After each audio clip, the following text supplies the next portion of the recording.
வெற்றிவேல் முருகனுக்கு அரோகரம். Quinoa khichdi with vegetables. ஒரு குக்கரில் கொஞ்சம் எண்ணெய் விட்டு கடுகு, உளுத்தம் பருப்பு, கருவேப்பிலை, காயம் போட்டோம்.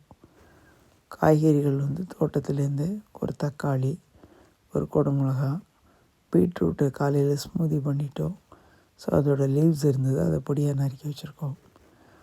இப்போ அந்த லீவ்ஸை குக்கரில் சேர்க்குறோம். அடுத்ததாக குடமிளகாயும் தக்காளியும் சேர்த்துடணும். தீபாவளிக்கு பட்சணம்லாம் பண்ணிகிட்ருக்கும்போது நடுவில் லஞ்ச் வந்ததுன்னா 2 பேருக்கு ஒரு குயிக் லஞ்ச் செய்கிறதுக்கு இது நல்ல ரெசிபி.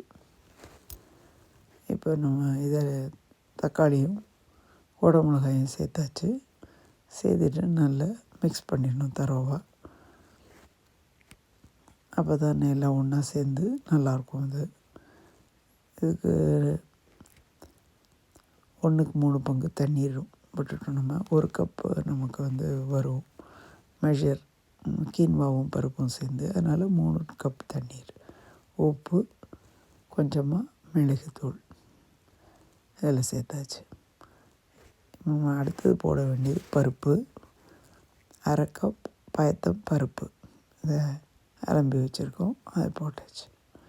அதேமாதிரி 1/2 கப் கீன்வா அதையும் அதில் சேர்த்துட்டோம். இப்போ ஒரு மிக்சிங் தரோவா கட்டாயம் பண்ணணும். பண்ணினதுக்கப்புறம் நீங்கள் குக்கரை செட் பண்ணி மூடி 3 விசிலுக்கு அப்புறம் திறந்து பார்த்தாக்க அருமையான கிச்சடி தயார். அவசியம் செய்து பாருங்கள்.